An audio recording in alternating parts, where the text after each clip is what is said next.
Nestless YouTube channel. Oke, thank you.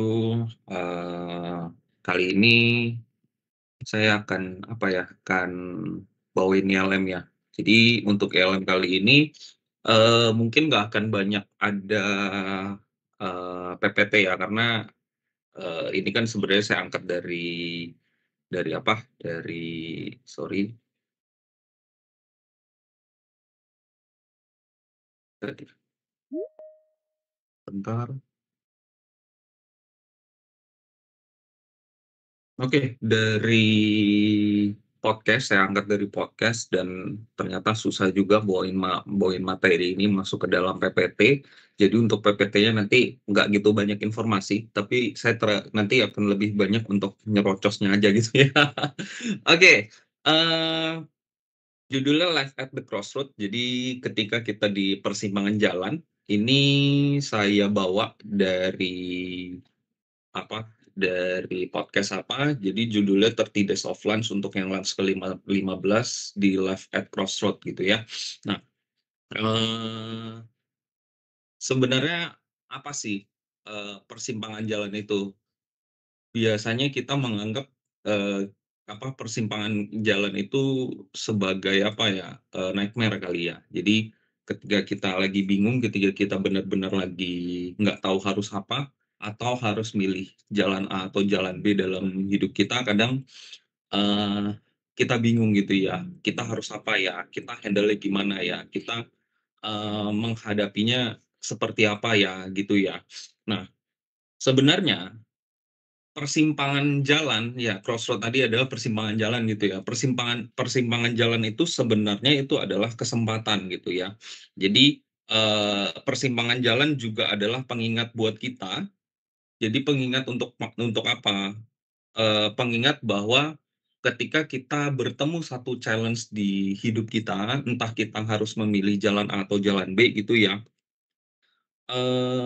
kita seringkali merasa bingung, takut, khawatir gitu ya.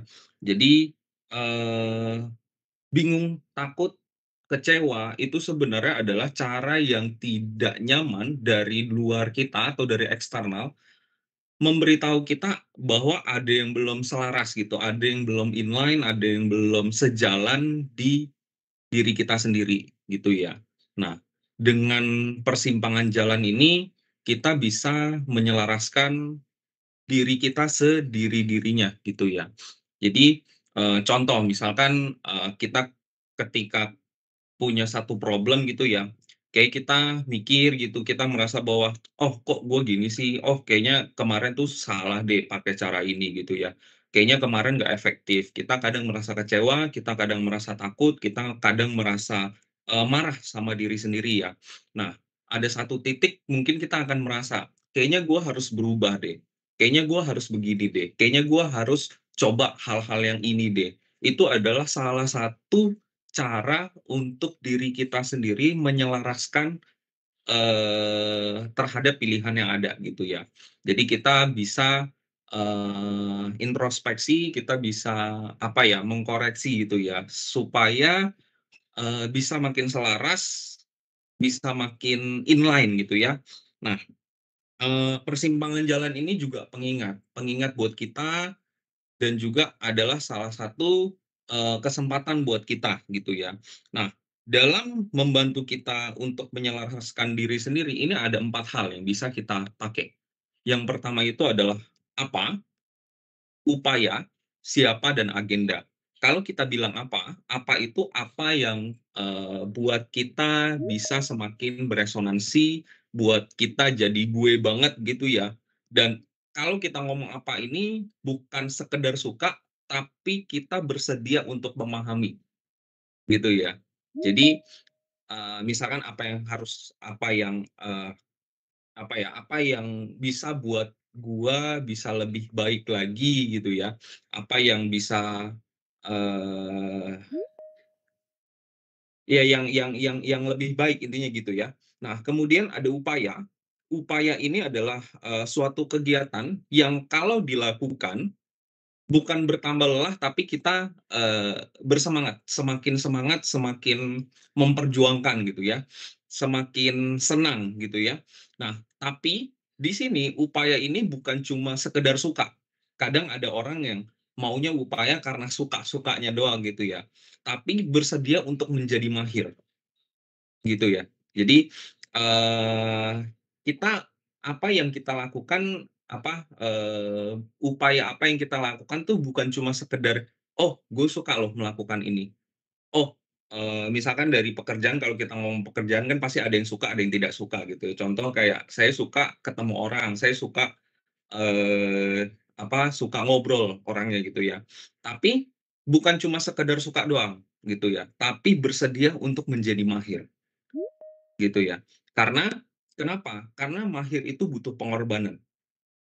Karena kalau kita ngomong sebuah pekerjaan, kalau kita ngomong hanya ada suka dan ada tidak suka. Kadang kita sebel sama sama yang tidak sukanya, gitu ya. Tapi, bukan cuma sekedar suka ya tadi, kita mau untuk menjadi mahir, karena balik lagi, mahir itu butuh pengorbanan. Kalau kita ngomong pengorbanan, pasti kebanyakan pengorbanan itu adalah hal-hal yang, tidak kita suka, gitu ya. Kemudian ada siapa, siapa ini adalah orang yang kita merasa nyaman bersama mereka, walaupun kondisi di saat itu tidak sedang menyenangkan, gitu ya. Dan kita merasa bahwa di lingkungan-lingkungan orang-orang siapanya tadi itu adalah komunitas bagian dari komunitasnya kita, gitu ya. Jadi, nggak cuma itu, siapanya ini, variabel siapanya ini juga orang-orang yang berkenan untuk meluangkan orang-orang yang kita berkenan untuk meluangkan waktu kita untuk mereka. Gitu ya. Jadi kayak, kita di klien, kita siapa salah satu variabel siapa yang terakhirnya itu mungkin adalah, ke pihak klien gitu ya.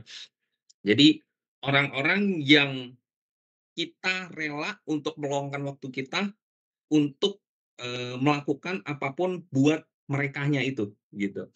Kemudian agenda. Agenda ini adalah apa yang ingin kita, tinggalkan, apa yang ingin kita, teruskan. Jadi agenda ini sifatnya penting sekali, aktivitas yang mungkin, penting sekali gitu ya.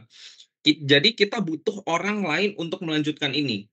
Walaupun misalkan kita, amit-amit selesai dalam hidup kita, kita masih butuh orang untuk melanjutkan agendanya ini, saking pentingnya, gitu. Jadi untuk membantu kita menyelaraskan diri sendiri, kita bisa, eee, menggunakan 4 hal ini gitu ya. Nah, dengan kita melewati, persimpangan jalan ini, kita semakin bisa mengenal diri sendiri gitu ya. Karena, dengan kita misalkan, dipertemukan sebuah challenge gitu ya, semakin kita menjalani, kita akan, semakin mengenal terhadap diri kita sendiri. Dan dalam menjalani persimpangan ini, kita nggak bisa berkonsep-konsep, gitu ya. Kita benar-benar harus merasakan langsung. Kita harus, apa ya, menyelami dan tidak bisa setengah-setengah. Kita harus put effort untuk, menjalani proses ini. Gitu ya. Nah, selanjutnya, kita akan masuk untuk, proses mengenal terhadap diri sendiri. Jadi, dengan kita melewati persimpangan jalan tadi, kayak tadi saya bilang bahwa kita bisa lebih mengenal terhadap diri kita sendiri gitu ya. Nah, proses mengenal diri sendiri ini adalah proses yang selesai tapi tak pernah kunjung selesai. Gitu ya. Jadi proses yang kita perlu sadari, proses yang perlu kita nikmati, proses yang perlu kita, eee jalani dengan berjeda. Dengan berjeda itu dalam arti bukan kita berjeda dalam arti kita pause, kita berhenti gitu ya. Tapi, berjeda ini lebih tepatnya untuk introspeksi diri, paling enggak satu helaan nafas. Gitu ya. Dan berjeda ini dalam kesadaran ya, dalam arti ya. Jadi kita, kayak tadi saya bilang, kita bisa apa ya, mengevaluasi diri sendiri dengan berjeda ini gitu ya. Nah, eee, berjeda ini yang tadi saya bilang, jadi kita bukan pause, tapi kita perlu, mengevaluasi untuk apa? Untuk tahu bahwa kita dalam menjalani proses, kita itu, eee, kita memang selalu berupaya gitu ya, berupaya untuk menjalani sebuah proses untuk bisa selesai gitu ya. Tapi untuk tahu bahwa berjeda ini kita berupaya, itu untuk berupaya. Dalam podcast ini dibilang ya gitu quotes-nya. Jadi maksudnya apa? Kalau kita berupaya, kita bersibuk terhadap proses gitu ya. Jadi segala sesuatu yang kita upayakan, hasilnya tidak bisa kita klaim, tidak bisa kita, apa, eee, kita akuin gitu ya, hasilnya gitu. Kenapa? Karena ketika hasil itu tidak ada dan kita tidak merasa apa-apa, kita akan cenderung dengan selesai. Ketika kita merasa bahwa hasil itu kita klaim, kita akan cenderung akan berhenti gitu ya. Jadi, kalau kita ngomong namanya manusia, hati manusia gitu ya, ketika kita klaim terhadap hasil, sedikit aja, kadang kalau ibarat kata berpuas diri gitu ya. Kadang kita merasa udah stop, sudah merasa bahwa kita udah jago. Nah, kita nggak boleh. Jadi, dalam dalam apa, dalam proses mengenal diri sendiri ini, kita tetap terus harus berupaya, kita tetap harus menjalani proses, tapi hasil itu tidak boleh klaim. Dengan kita menjalani terus tanpa kita merasakan hasilnya, kita akan cenderung dengan selesai. Cenderung dengan selesai dalam arti, kita mungkin lebih bisa jago, kita lebih bisa, mengerti tentang suatu bidang, dan kita terus belajar terus belajar. Ini adalah kayak konsep, eee, selalu selalu learning-nya tuh selalu jalan terus gitu ya, tanpa mengenal, atau tanpa kita berpuas diri, gitu. Nah, eee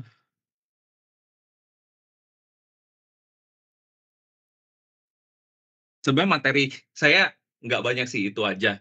Jadi mungkin, saya tutup dulu, terakhir untuk summary-nya gitu ya, ini paling saya, ada pesan gitu buat teman-teman gitu ya, eee, kita kita jangan takut gagal. Jadi dari podcast ini yang saya pegang gitu ya, ada beberapa kalimat yang saya pegang, setiap dari kita sebenarnya ditunggu. Ditunggu apa? Contoh hal yang paling gampang ketika kita ketemu sama orang di jalan gitu ya, misalkan saya ketemu Robert atau ketemu siapa, ketika saya bersapa, dengan Robert, itu sebenarnya secara tidak langsung saya atau dari Robert menunggu saya di event tersebut gitu. Jadi, eee, ketika event-event tersebut ditunggu secara tidak sadar, maka ya udah lakukan aja. Jadi, buat teman-teman ketika kita melakukan sesuatu, jalani aja, nikmatin aja prosesnya, kemudian jangan takut gagal, karena kalau kita ngomong gagal, gagal itu apa sih? Gagal itu adalah tidak berupaya, tidak beriterasi, tidak do the work, tidak belajar. Berhenti ketika diam, berhenti ketika takut gitu ya. Tapi kita perlu ingat, kita perlu berjeda. Berjeda itu untuk apa? Untuk tahu, eee, bahwa paling nggak satu sela napas ya, gitu ya, untuk tahu bahwa kita masih bernafas loh. Karena kita masih bernafas, berarti masih ada kesempatan-kesempatan lain yang harus kita jalani, yang harus kita ambil, gitu ya. Jadi, untuk jangan takut gagal karena nanti ke depannya kita masih ada kesempatan lagi, terus kemudian anggap aja proses yang selama ini kita jalani, eee, di saat nanti kita di usia 70 tahun, kita sedang menulis diary, anggap aja ketika persimpangan jalan ini kita mau masukin ini di bab berapa dalam buku diary kita nanti di 70 tahun, kita di usia 70 tahun kita menulis diary. Jadi, eee jangan takut gagal, kita kerjakan aja. Dari proses apa, persimpangan jalan itu kita perlu sering-sering berjeda untuk tahu bahwa apa sih yang belum selaras dari kita, apa yang belum belum inline dari kita, apa yang belum oke dari kita perlu iterasi untuk perbaiki itu, kemudian, kita masih bernafas, jadi masih banyak kesempatan di depan kita walaupun kita gagal, itu aja sih. Halo selamat pagi Kak Stefan, aku ucapkan terima kasih ya Kak atas materinya yang hari ini, cukup emang relate banget ya sama kehidupan kita yang tadinya aku awal, eee, kira tuh persimpangan jalan yang biasa, kalau misalnya kita jalan gitu di, jalanan lalu lintas. Tapi pas Kak Stefan bawain, oh ternyata ini tuh lebih ngarah yang, persimpangan jalan dalam kehidupan kita gitu. Nah, jadi kalau misal persimpangan jalan ini sih, eee, kayak tadi Kak Stefan bilang kan memang, salah satu contohnya saat kita bingung, saat kita lagi ada masalah. Tentunya kalau lagi ada masalah, kalau aku sendiri pun aku bingung dan juga aku panik, kalau aku tuh orangnya agak panik di awal-awal untuk ngadepin masalah.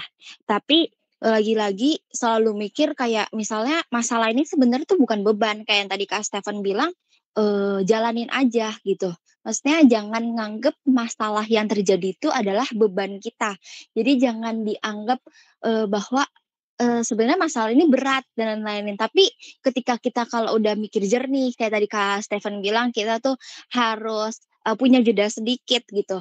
Nah iya, jeda itu tuh bisa jadi untuk kayak pemikiran jernih kita. Jadi kita harus bertindak seperti apa, prioritas kita yang harus kita lakukan itu seperti apa.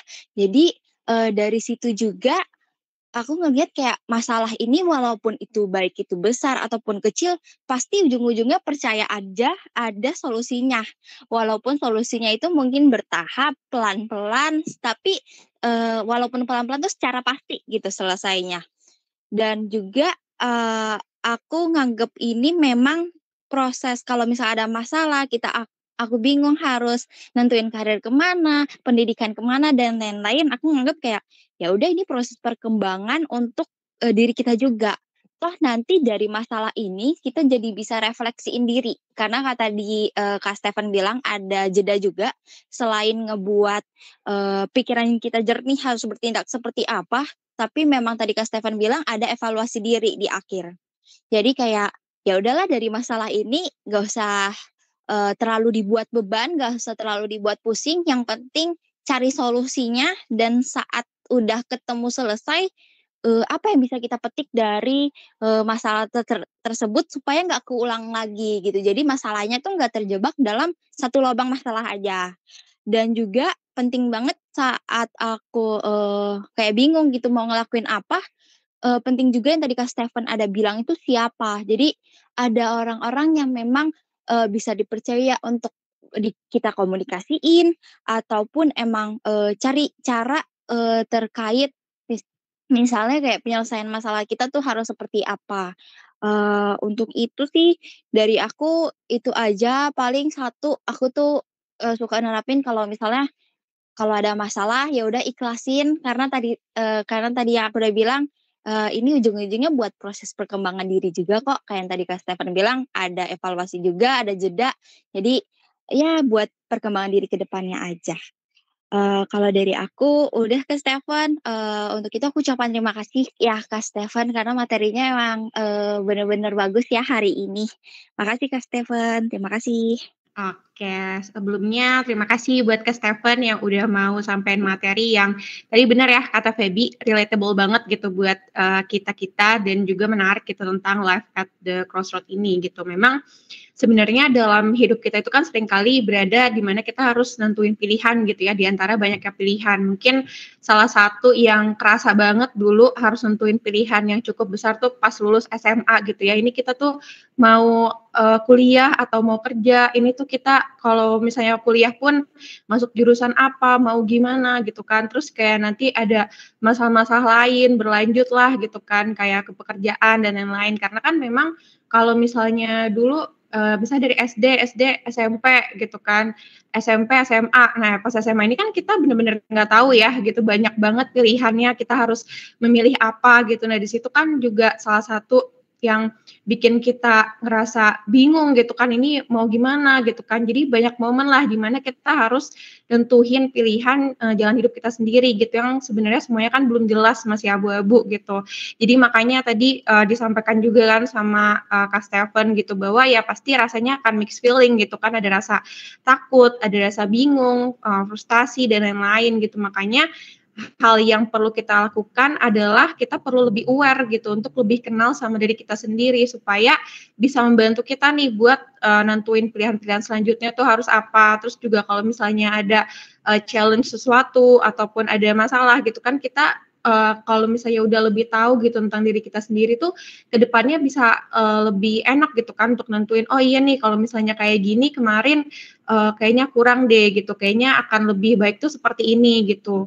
Karena hal yang bikin kita ngerasa bingung, takut itu sebenarnya karena kita belum cukup kenal sama diri kita sendiri gitu. Walaupun ya memang kita hidup sama diri kita sendiri kan udah bertahun-tahun gitu ya, tapi nggak sesimpel itu gitu. Kita memang hidup kita sendiri gitu, udah ngejalanin dari kecil sampai kita dewasa sekarang gitu. Tapi kalau misalnya ditanya emang udah sepenuhnya kenal diri sendiri kan belum tentu juga gitu. Makanya kita kadang bingung gitu kalau misalnya dihadapkan sama beberapa pilihan, kita harus apa nih gitu kan, nggak tahu. Nah, yang bikin nggak tahu ini harus ditanya sama diri kita sendiri, "Kenapa ya kok bisa nggak tahu? Kenapa ya kok takut?" Gitu kan. Makanya kita nggak tahu nih sebenarnya apa yang kita mau dan apa yang kita butuhin gitu. Jadinya dalam menentukan pilihan-pilihan itu ya agak agak bingung lah, agak sulit gitu. Tadi aku juga setuju banget gitu sama apa yang disampaikan sama Kak Steven bahwa proses untuk mengenal diri ini adalah never ending process gitu ya, gitu. Jadi akan selalu berlanjut gitu sampai kita, dewasa nanti, sampai kita tua gitu kan seterusnya gitu. Karena ya selalu ada celah untuk kita belajar hal baru gitu, karena kita nggak ada yang tahu nih ke depannya akan terjadi apa, hal-hal apa nih yang datang ke kita, challenge apa yang akan terjadi gitu. Mungkin kayak di pekerjaan sekarang lagi ngerjain A aja gitu kan, terus tiba-tiba nanti di tengah-tengahnya diminta B, C gitu kan, itu kita juga harus siap gitu kan. Kalau misalnya kita udah tahu nih, kita kurangnya apa, kelebihan kita apa, kita udah kenal sama diri kita sendiri gitu kan. Jadi bisa lebih apa ya, lebih mempersiapkan gitu dengan challenge-challenge yang datang gitu. Yang penting ya tadi kita berusaha lakuin yang terbaik, coba untuk evaluasi hal-hal yang bisa membuat diri kita itu lebih berkembang ke depannya. Mungkin itu aja sih dari aku. Terima kasih Kak Steven atas materinya ya, Kak. Aku mungkin nambahin deh. Iya, Ya. boleh silakan. Ya. Jadi memang ini sebenarnya, ya menarik sih, benar-benar relate ya, Mbak, ya. Udah berat gitu kan, walaupun sebenarnya kayaknya simpel kan di persimpangan jalan kayak pilihan A atau B, tapi sebenarnya bener yang kata Bilkis kayak kita tuh kayak buka mata aja udah pilihan. Gue mau tidur terus, apa gue mau kerja nih hari ini, itu kan sebuah pilihan ya, dan setiap pilihan itu kan punya konsekuensinya gitu kan. Kalau gue tidur terus konsekuensinya apa, kalau gue bangun apa gitu yang terjadi kan pasti beda cerita nih, gitu tiap pilihan.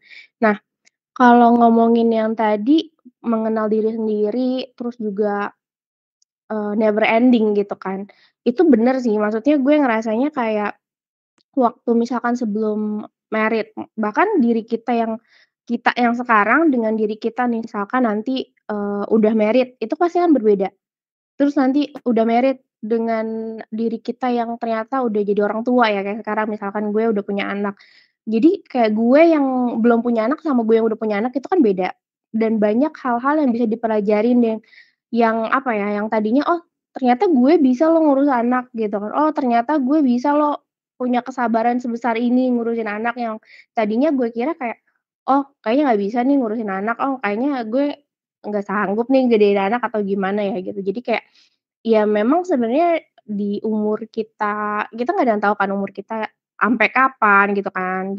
Cuman kan harapannya ya sampai tua gitu kan. Nah, itu ya masih banyak banget yang bisa dipelajarin gitu. Jadi bener-bener kayak jangan sampai kita buang-buang ya waktu kita untuk hal-hal yang negatif atau hal-hal yang kurang bermanfaat untuk diri kita sendiri sih, palingan itu. Sama kayak yang tadi berjeda untuk mengevaluasi tuh kayak misalkan mungkin ya, kayak misalkan nggak harus masalah yang atau pilihan yang berat, tapi bisa kita terapin juga untuk hal-hal sepele, kayak misalkan Contoh kalau di kehidupan hari-hari gue nih, misalkan anak gue GTM gitu kan, kayak, oke pilihannya gue mau marah-marah apa gue mau legowo aja nih, gitu kan. Nah, berjeda deh gue gitu kan. Kalau gue marah-marah, entar imbasnya pasti mood gue seharian ya berantakan, kerjaan berantakan, apa segala macam, ya udah berarti pilihannya ya mendingan gue kalau anak emang GTM dia nggak mau makan, ya udah biarin, toh juga manusia pasti kan ada rasa laparnya suatu saat nanti gitu kan, pasti nanti dia juga mau makan atau apa. Jadi lebih kayak, oh ya udah berpikir positif aja nih gitu. Ada nggak sih pilihan-pilihan yang misalkan sebelum kita memutuskan sesuatu, ya kita coba untuk berjeda, untuk evaluasi nih, oh resiko dari apa yang nanti kita mau ambil tuh apa sih masing-masing gitu. Palingan sih itu aja dan jangan takut gagal, bener ya, maksudnya gagal aja atau kalah itu kan kemenangan yang tertunda. Artinya kan ya gagal itu bukan bener-bener gagal. At least kita sudah berusaha maksimal, definisi gagal sesungguhnya kan kayak yang tadi Baba bilang, kayak nggak berusaha sama sekali gitu kan, kayak nggak berupaya yang kayak gitu-gitu, ya itu baru gagal. Tapi kalau misalkan kita udah berusaha maksimal, tapi, hasilnya memang belum sesuai, ya artinya ya memang belum saatnya aja. Ditunggulah momennya itu timing-nya kapan, palingan gitu. Paling gitu sih, thank you ya Baba materinya.